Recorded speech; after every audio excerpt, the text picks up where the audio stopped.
Sapiens ఛానల్కి నమస్కారం అండి. మనం పంచభూతాల గురించి చెప్పుకుంటూ ఉన్నాం. పంచభూతాల్లో భూమిని గురించి చెప్పుకున్నాం. ఇప్పుడు ఆకాశాన్ని గురించి చెప్పుకోవాలి. ఆకాశము అంటే ఆకాశము శబ్దము, చెవి, మోహము, బ్యాలెన్స్, జాతము, అవగాహన, ఇవన్నీ కూడా చెవికి సంబంధించిన శబ్ద తన్మాత్రకి సంబంధించిన అవయవాలు. ఆకాశం అంటే శబ్దం తన్మాత్ర, శబ్దము అంటే మన జ్ఞానేంద్రియం, తత్వం వినికిడి, జ్ఞానేంద్రియం చెవి, కర్మేంద్రియం శబ్దం, జ్ఞానం, మాట, వాక్కు. ఇది ఆకాశానికి సంబంధించిన తత్వం. అయితే మొదట్లో మనం చూపించుకున్నాం, మన క్రేనియల్ నవ్వు మొత్తము శరీర నిర్మాణానికి, దాన్ని వైబ్రేషన్స్ క్రియేట్ చేయటానికి అంతా కూడా క్రేనియల్ నర్వ్స్ ఉన్నప్పుడు, ఈ క్రేనియల్ నర్వ్స్ కూడా మన చెవి ద్వారా శబ్దతత్వాన్ని గ్రహించి ఆ శబ్దతత్వాన్ని శరీరానికి ఉపయోగపడేలాగా చేస్తుంది. మనకి శబ్దం అనేది తెలివి ఇచ్చేది, అవగాహన. ఇదేంటి అంటే ఆ శబ్దం ద్వారానే మనం దాన్ని తెలుసుకోగలుగుతాం, అవగాహన చేసుకోగలుగుతాం. శబ్దము అనే దానికి మొదట మన గ్రంథాలు ఏం చెప్పినాయి, క్రిస్టియన్స్ కానీ, ముస్లిమ్స్ కానీ, హిందువులు కానీ, ప్రణవమే సృష్టికి మూలము. ప్రణవం అంటే శబ్దం, ఓంకార శబ్దాన్ని ప్రణవం అంటారు. అలాగే క్రిస్టియన్స్ కూడా ఆది యందు శబ్దముండెను, శబ్దము దేవుడై ఉండెను అని చెప్తారు. ముస్లిమ్స్ కూడా శబ్దాన్ని ఉపాసన చేస్తారు. సో ముందు సృష్టికి మూలమైంది శబ్దము అనేది అన్ని మతాల వారు, అన్ని సంస్కృతుల వాళ్ళు ఒప్పుకుంటున్న విషయం. అయితే శబ్ద తరంగాల ద్వారానే సృష్టి ఏర్పడుతుంది, సృష్టిలో ఒక భాగం శబ్ద తరంగం కూడా అవును అని చెప్పి అందరూ ఒప్పుకుంటారు. సో ఆకాశము శబ్ద తరంగాల రూపంలో ఉంటుంది. మనం ఎంత పెరగాలో అంత చోటిచ్చేది మనకి ఆకాశతత్వం. సో మనం ఎంత అభివృద్ధి అవ్వాలన్నా దానికి కావాల్సిన ఓపెన్నెస్, స్పేస్ ఇవ్వగలిగింది ఆకాశం. సో మన శరీరంలో ఆకాశతత్వాన్ని చాలా జాగ్రత్తగా కాపాడుకోవాలి. మనకు ఒక అవగాహన ఇచ్చేది, మనకొక ఫీలింగ్ని ఇచ్చేది, హీలింగ్ని ఇచ్చేది కూడా శబ్ద తరంగాలే. మన శబ్ద తరంగాలే, వైబ్రేషన్సే సృష్టికి మూలం. సర్టన్ వైబ్రేషన్స్ కలిసినప్పుడు సర్టన్ పదార్థం ఉంటుంది. ఈ పదార్థాన్ని డివైడ్ చేసినప్పుడు వైబ్రేషన్స్గా మారుతుంది. సో మనకి శరీరంలో ఆ వ్యాక్యూమ్, మనం తిరగడానికి వ్యాక్యూము, మన శరీరంలో వ్యాక్యూము, ఇదంతా కూడా కారణమైంది శబ్దం. సో ఆకాశం. సో ఆకాశతత్వం ఉంటే ఏమవుతుంది, మన శరీరం ఈజీగా మూవ్ అవుతుంది. సో ఒద్దిక వస్తుంది. ఆకృతి ఏర్పడటం, భూమితో ఏర్పడిన ఆకృతిని ఇవ్వడానికి ప్లేస్ ఇచ్చేది ఆకాశం. సో ఆకాశానికి సంబంధించింది చెవి, వెస్టిబ్యులర్ న్యూక్లియస్ అని చెవిలో ఉండే అవయవాలు బ్యాలెన్స్కి సంబంధించినవి. నీ శరీరం కండలు గట్టిగా నిలబడాలంటే, నువ్వు బ్యాలెన్స్గా ఉండాలంటే, నీ కళ్ళు తిప్పాలన్నా, మీ శరీరంలో కణాలు కదలాలన్నా ఆ వెస్టిబ్యులర్ న్యూక్లియస్ వల్లనే మీకు స్పేస్ నిలబడటానికి అవకాశం ఉంది. లేకపోతే ఈ చెవులు లేకపోతే, శబ్దం లేకపోతే, చోటు లేకపోతే మీకు బ్యాలెన్స్ అవ్వదు, బాడీ నిలబడలేరు. సో ఇప్పుడు మోకాళ్ళ నొప్పులు రావటానికి చెవులో ఉండే వెస్టిబ్యులర్ న్యూక్లియస్ పాడైతే మోకాళ్ళ నొప్పి వస్తాయి. ఎందుకు, మజిల్ స్పిండిల్స్ అన్నీ బ్యాలెన్స్ చేసేది, నిలబెట్టేది, ఊగకుండా ఉంచేది ఈ శబ్దతత్వం, ఆకాశం, చెవులు. ఆ వెస్టిబులర్ న్యూక్లియస్ పాడైనప్పుడు ఈ మజిల్ వీక్ అవుతుంది, బాడీలో స్థిరంగా ఉండలేదు. అది కొంచెం ఊపులు వచ్చినప్పుడు ఈ మోకాలు బ్యాలెన్స్ చేసుకోవాల్సి వచ్చి మోకాలు నొప్పి వస్తుంటుంది. సో మేము మోకాలు నొప్పి కోసం చెవులో ఒక ఆయిల్ తయారు చేసాం. అంటే వెస్టిబులర్ న్యూక్లియస్ డ్రై అయినప్పుడు మన బ్యాలెన్స్ అవుట్ అవుతుంది, న్యూక్లియస్ బాగా అయినప్పుడు ఆ బ్యాలెన్స్ అవ్వటం వల్ల మోకాలు నొప్పి తగ్గుతుంది. నేను ఎక్స్పెరిమెంటల్గా చేశాను కాబట్టి ఈ చెవికి, మోకాలకి నొప్పికి, మన నడకకి, బ్యాలెన్స్కి, స్థిరత్వానికి సంబంధం మన చెవుకి సంబంధించి ఉంటుంది. ఆ చెవులో మనకి చెడ్డ శబ్దాలు విన్నాం, చెడ్డ శబ్దాలు వినగానే మనసు పాడవుతుంది, గాబరా వస్తుంది. చావు శబ్దాలు ఈ టీవీలో వస్తాయి, భయంకరమైన శబ్దాలు. ఇవన్నీ వచ్చినప్పుడు మన మైండ్ పాడవుతుంది. సో శబ్దం మంచి వేణునాదం వింటే మనసు ఆహ్లాదంగా అవుతుంది. అలాగే మంచి వేద మంత్రాలు విన్నప్పుడు మనకి ఆ పాజిటివ్ వైబ్రేషన్స్తోని జ్ఞానంతో పాటు శరీర ఆరోగ్యం కూడా ఉంటుంది. ఎందుకంటే చెడ్డ వైబ్రేషన్స్, చెడ్డ బ్యాక్టీరియా, చెడ్డ దీన్ని రానివ్వు. సో ఇది శబ్దము అనేది చాలా ఇంపార్టెంట్. నాద బ్రహ్మోపాసన అంటారు. నాద బ్రహ్మ అంటే శరీరము నిర్మాణానికి, ఉత్పత్తికి స్థానమైన ఆకాశంలో శుభ్రంగా ఉంచటం అనేది మనకి శరీర అవసరం. ముందు శబ్దాలు ఉన్నాయి, డిఫరెంట్ శబ్దాలు మనకి మన మనసును పాడు చేస్తాయి. డైలాగులు వేరే విన్నాం, అవి కూడా మన మనసును పాడు చేస్తాయి. మన శబ్దం, వాక్, మనం ఇచ్చే శబ్దతత్వం వల్ల ఎదుటివాడితో రిలేషన్ కూడా మంచిగా ఉంటుంది. ఎదుటివాడిని బాధ పెట్టాలన్నా, శత్రుత్వం తెచ్చుకోవాలన్నా, ఏదైనా మన వాక్, మన శబ్దము మన స్థితిని, మన గతిని ఎక్కువగా నిర్మాణం చేస్తూ ఉంటుంది. ఇంకోటి, చెవుకి సంబంధించిన శుభ్రం ఎలా చేయాలి? ముందు మనకి ఇంతకుముందు వారానికి ఒకసారి అభ్యంగన స్నానం చేస్తూ చెవులో నూనె వేసి దాన్ని సరిచేసి ఆ గుబిల్ లాంటివి తీసి చెవుని శుభ్రం చేయటం అనేది కూడా ఒకప్పుడు మనకి అలవాటుగా ఉండేది. ఇప్పుడు ఏంటంటే అలవాటుని తీసేశారు. అది మన డాక్టర్లు ఇచ్చిన ఇన్ఫర్మేషన్ కానీ ఏదైనా కానీ మోడర్న్ సైన్స్ ఇచ్చింది, ఆ చెవులో ఆయిల్ వేయకూడదు, అది మంచిది కాదు అని. కానీ ఆయిల్ని ఎలా వేయాలో అది కూడా తెలుసుకోవాలి.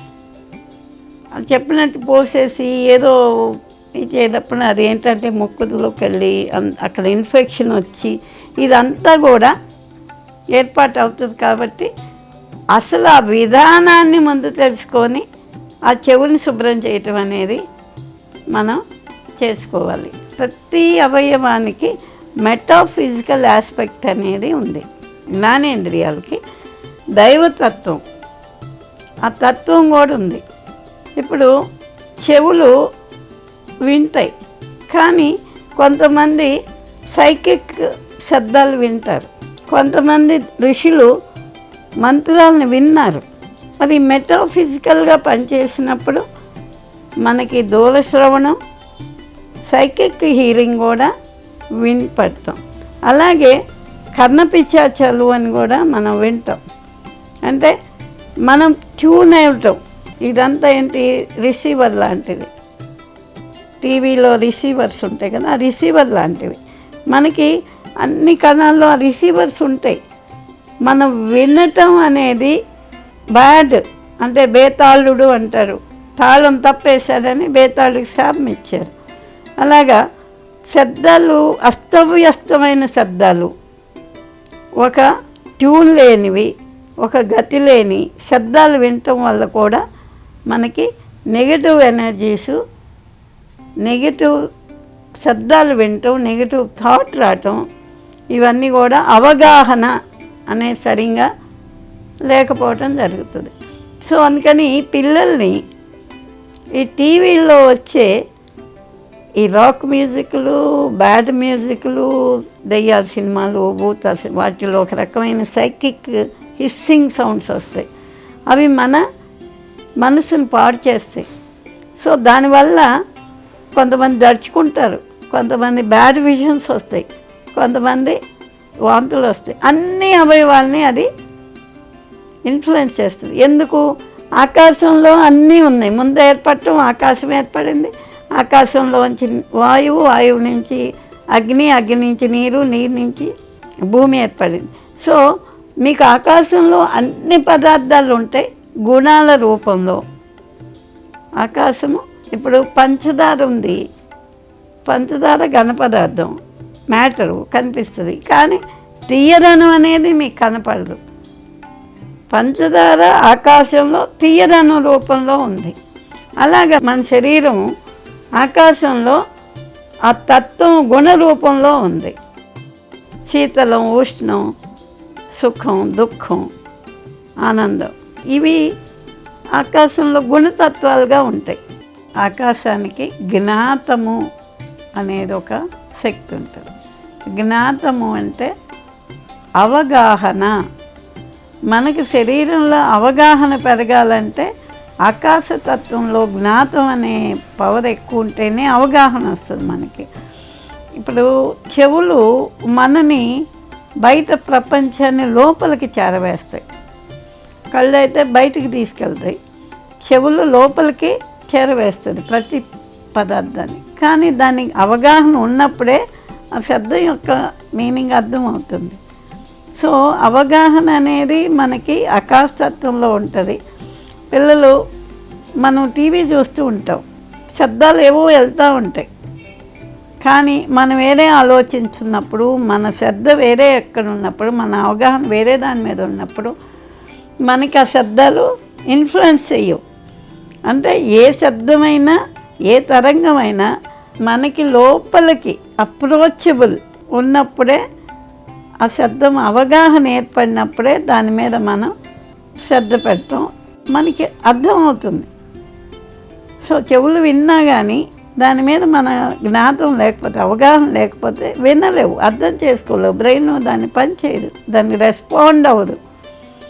ఇప్పుడు బాగా అవగాహన ఉంది, ఒక మ్యూజిక్ తెలిసిన వాడు చేతులు కదులుతాయి, కాళ్ళు కదులుతాయి, అంటే దాని మీద ఒక ఆకాశతత్వంలోనే అవగాహన ఉంది. సో మనకి అవగాహన పెరగాలంటే మన శరీరంలో ఆకాశతత్వాన్ని క్లీన్గా ఉంచుకోవాలి.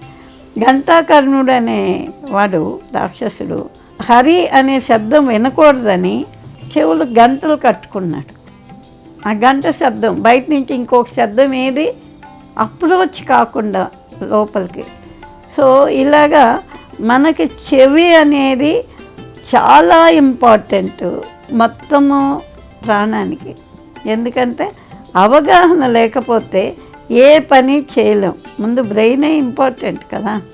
మనకి తెలివి ఉంటేనే మనం ఏదైనా దాన్ని చేయగలం, అవగాహన ఉంటేనే నేర్చుకోగలం. మనకి నేర్పరితనం రావాలంటే అవగాహన అవసరం. సో అవగాహనకి ఎలాగంటే నిలువరించటం, అవసరమంది తీసుకోవటం, అవసరం లాంది వదిలేయటం.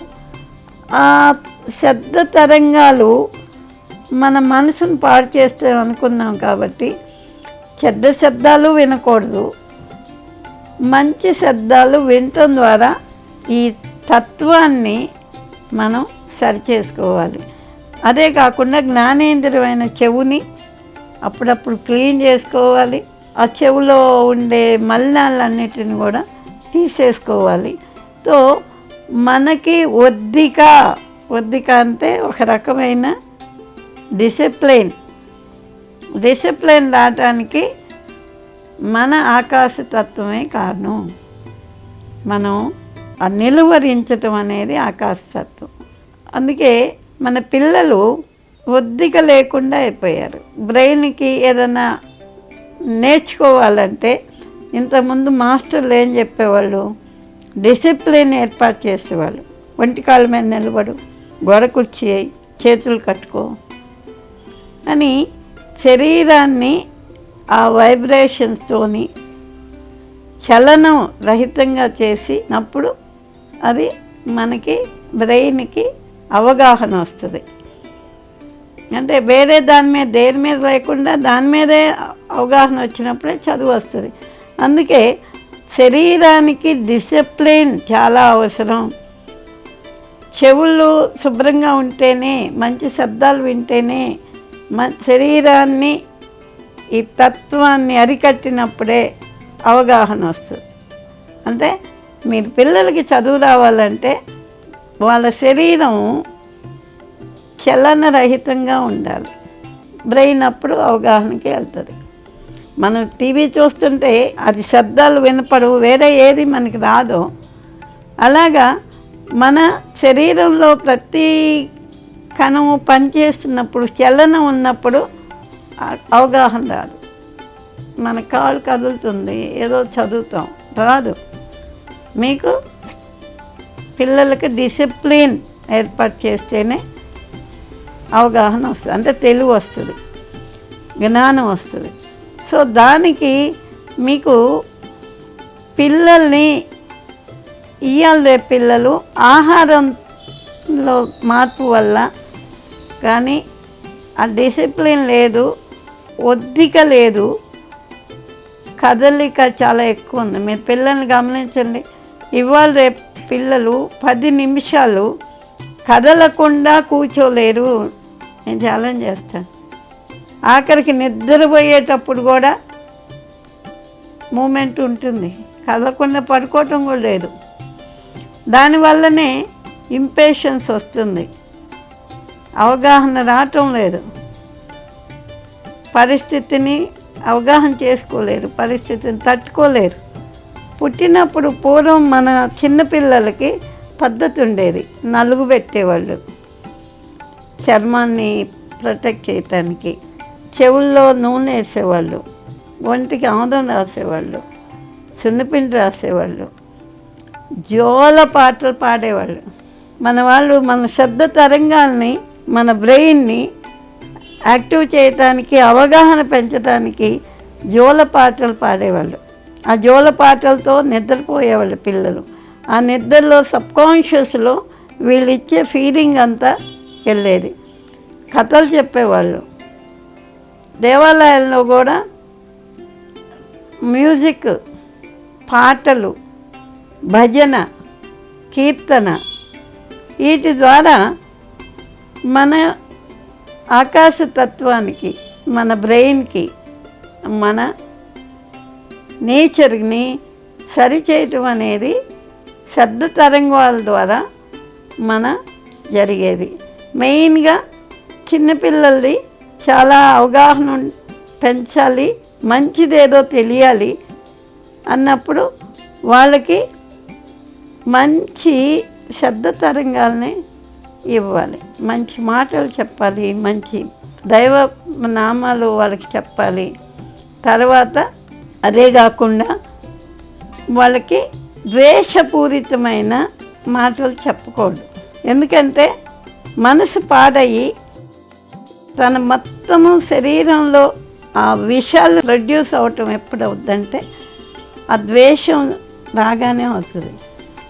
పక్కన వాళ్ళ గురించి, ఎదుటి వాళ్ళ గురించి తప్పుడు మాటలు చెప్పటం వల్ల బయటకు వెళ్ళగానే, రోడ్డు మీదకి వెళ్ళగానే, అంకుల్ చూడగానే మంచాడు కాదనే ఫీలింగ్ రాగానే వాడి మనసు కలుషితం అవుతుంది. అంకుల్కి బ్యాడ్ ఏం లేదు, అంకుల్కి నష్టమేం లేదు, వీడు మంచాడు అనుకున్నా, మంచాడు కాదనుకున్నా, కానీ వీడికి చాలా నష్టం. ఆ అంకుల్ని మంచి ఇది అడగలేడు. ఏదన్నా వీడికి బెనిఫిట్ కావాలంటే వాడేం చేశాడు కనుక నాకేంటి అని ఒక నెగిటివ్ భావం ఏర్పడుతుంది. ఈ శబ్ద తరంగాలే భావాన్ని ఏర్పాటు చేస్తాయి. కాబట్టి మీరు పిల్లలకి పక్కన వాళ్ళ గురించి కానీ, వేరే వాళ్ళ గురించి కానీ ఆ నెగిటివ్ భావాన్ని ఏర్పాటు చేయకూడదు, నెగిటివ్ తత్వాన్ని ఏర్పాటు చేయొద్దు. సాధ్యమైనంత వరకు పిల్లలకి గ్రేటెస్ట్ పీపుల్ కథలు, గ్రేటెస్ట్ మనం వినటం కూడా మంచినే గ్రహించాలి, మంచి మాటలు వినండి. ఈ తగాదాలు, ద్వేషపూరితమైన మాటలు, ప్రసంగాలు వినకండి. ఎందుకంటే అది మీకు చాలా నష్టం చేస్తుంది. ఎందుకంటే శబ్దములో లేకపోతే ఆకాశంలో అన్ని తత్వాలు ఉన్నాయి. ఆకాశంలో భూమి ఉంది, ఆకాశంలో వాయువు ఉంది, ఆకాశంలో వాటర్ ఉంది, ఆకాశంలో అన్నీ ఉన్నాయి. అలాంటప్పుడు మన ఆకాశం పాడైనప్పుడు, అందులో ఆకాశ తత్వంలో దెబ్బి వచ్చినప్పుడు, నష్టం వచ్చినప్పుడు శరీరంలో అన్ని అవయవాలు నష్టపోతాయి. అక్కడ ఎందుకంటే ఆ మానిటర్ అయ్యేది అక్కడ. జబ్బుకు కారణం గుణం. అంటే ఆకాశంలో ఉంటుంది జబ్బు. మొదలవటం కూడా మన జబ్బు ఆకాశంలో అవుతుంది. ఆకాశంలో ఎలాగవుతుంది? ఆకాశం గుణ రూపంలో ఉంటుంది. మన శరీరంలో ఇంతకుముందు జబ్బు వస్తే ఏం గుణం వచ్చింది అనేవాళ్ళు. జబ్బు నయమైతే అవును ఈ మందు గుణం ఇచ్చింది అనేవాళ్ళు. గుణ ప్రధానంగా రోగం ఏర్పాటు అవుతుంది.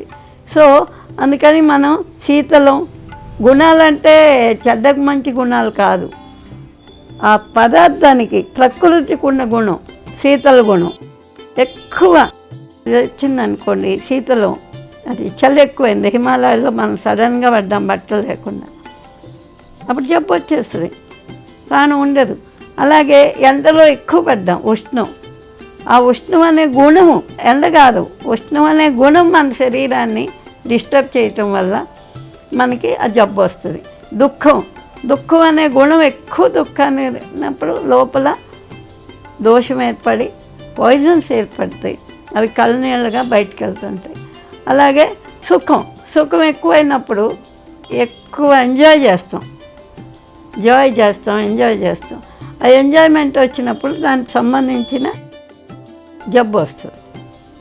ఎక్కువ తిన్నాం, బాగుంది, జాయ్ చేస్తాం, గులాబీలు జాములు ఎక్కువ తిన్నాం, ఆ జబ్బు వస్తుంది, కడుపు నొప్పి వస్తుంది తప్పకుండా. అలాగే సుఖం, ఇవన్నీ కూడా గుణాలు ఆకాశతత్వంలో ఉంటాయి. కాబట్టి మన మనసు ఆ గుణానికి లోనైనప్పుడల్లా, మన శరీరం కూడా లోనైనప్పుడు జబ్బులు ఏర్పడతాయి. ఇంకోటి ఆకాశతత్వం వల్ల థ్రోట్, థైరాయిడ్, మనకి ఆకాశతత్వం సంబంధించిన చక్రం విశుద్ధి అంటే ఆకాశం శుద్ధి చేసేది. ఎప్పుడైతే మన మనసు, సోలు, బాడీ, తత్వం ఇవన్నీ శుద్ధికి కాకపోతే థైరాయిడ్ వస్తుంది. మనకి 22 లింఫాటిక్ గ్లాండ్స్ కూడా మనం నెక్ చుట్టూనే ఉంటాయి. సో నెక్ అనేది స్పేస్కి సంబంధించింది. ఇంకోటి ఏంటంటే స్పేస్కి ఉన్న గుణము, తత్వం ఇలా ఉంటుంది, ఆకాశంలోకి వెళ్ళిపోతుంది. గాలి ఎప్పుడు ప్యూరిఫై చేయదు, ఆకాశమే ప్యూరిఫై చేస్తుంది. ఆకాశం మాయాతత్వం, ఆకాశం మాయ చేస్తుంది. సో ఆకాశం అనేది మన శరీరంలో ఎన్నో రకాలుగా ఆకాశం ఉంది. ఇప్పుడు మన రక్తనాళాల్లో ప్రవాహం చేయాలంటే అది ఖాళీ ఉండాలి, ఖాళీ జాగా అంతా ఆకాశమే. సో మన ఆకాశతత్వం డిస్టర్బ్ అయితే, మన రక్తనాళాలు డిస్టర్బ్ అయితే, మన డైజెస్టివ్ ట్రాక్ డిస్టర్బ్ అయితే, మన కణాల్లో ఉన్న ఆకాశం డిస్టర్బ్ అయితే, కండెన్స్ అయితే, ఒత్తిడికి గురైతే డిప్రెషన్స్ వస్తాయి, అనారోగ్యం వస్తుంది, థైరాయిడ్ వస్తుంది. థైరాయిడ్ వచ్చినందువల్ల మీకు ఎందుకు శరీరం లావు అవుతుంది, వెముకలు ఎందుకు బిట్టరవుతాయి, కళ్ళు ఎందుకు బయటకు వస్తాయి, ఇదన్నీ కూడా ఆకాశతత్వంలో వచ్చే డిస్టర్బెన్సెస్ వల్ల మీకు థైరాయిడ్ వస్తుంది, లింఫాటిక్ ఇది అవుతుంది, టీబీ వస్తుంది. ఈ క్లీనింగ్ అంటే సరిగ్గా ఉండకపోతే, ఆకాశతత్వం సమన్వయంగా ఉండకపోతే, క్లీనింగ్ సరిగ్గా జరగకపోతే, ఒత్తిడి ఎక్కువైతే, ఇప్పుడు రక్తంలోనే నాళాల్లో ఆకాశతత్వం తగ్గింది, రక్తం ప్రసారం తగ్గుద్ది, అది మీకు ఒత్తిడిని గురి చేస్తుంది, హార్ట్ ప్రాబ్లమ్స్ వస్తాయి. మెయిన్గా విశుద్ధి చక్రాకి సంబంధించిన ఆకాశ తత్వం ఏంటంటే ఎప్పటికప్పుడు క్లీన్ చేయటం. కానీ మనకి ఈ ఆకాశతత్వం పాడైనప్పుడు జరిగేది ఏంటి అంటే ఒకే ఆలోచన మాటి మాటికి వస్తుంటుంది. ఇప్పుడు ఇలా వెళ్ళిపోవాలి, వెళ్ళకుండా అక్కడి నుంచి కట్ అయ్యి మళ్ళీ మధ్యలో తిరుగుతూ ఉంటుంది. కాబట్టి ఈ ఆకాశతత్వంతో వచ్చే థైరాయిడ్, ఇంప్యూరిటీసు ఇవన్నీ కూడా మనకి ఆకాశతత్వాన్ని బాగు చేసుకోవటం ద్వారా కూడా తగ్గించుకోవచ్చు. సో ఆకాశతత్వం ద్వారా మనకు వచ్చే జబ్బులు ఏముంటాయంటే ఒత్తిడి, మానసిక ఒత్తిడి, థైరాయిడ్, తర్వాత గొంతు చుట్టూ ఉండే లింఫాటిక్స్, బాడీలో ఇంప్యూరిటీస్ ఎక్కువ అవటం అనేది ఆకాశతత్వం ద్వారానే ప్యూరిఫై అవ్వటం, తగ్గిపోవటం ద్వారా అవుతుంది. సో మీరు ఆకాశతత్వాన్ని బాగు చేసుకోవాలంటే మంచి మ్యూజిక్ వినండి, భజనలు చేయండి, భజనలు పాడండి. తర్వాత శబ్ద తరంగాల్ని నియంత్రణలో ఉంచుకోండి, ఒద్దికగా ఉంచుకోండి, అవగాహన పెంచుకోండి. ఈ పిల్లలు మాట్లాడే పిచ్చి మాటలకి ఎంకరేజ్ చేయకండి. వాడు అవగాహన లేకుండా ఏదో మాటలు అడగాలని అడిగేస్తాడు, దానివల్ల వాడికి చాలా లాస్ అవుతుంది. సో పిల్లలకి శబ్ద తన్మాత్రని, చెవులని ప్యూరిటీగా ఉంచండి. వాళ్ళ శరీర ఆరోగ్యానికి మెయిన్ ముఖ్య కారణం శబ్దమే. సో మీరు మంచి శబ్దాలు వింటూ, దైవ శబ్దాలు వింటూ, మంచి మాటలు చెప్తూ మీ పిల్లల్ని మీరు ఆరోగ్యంగా ఉండాలి.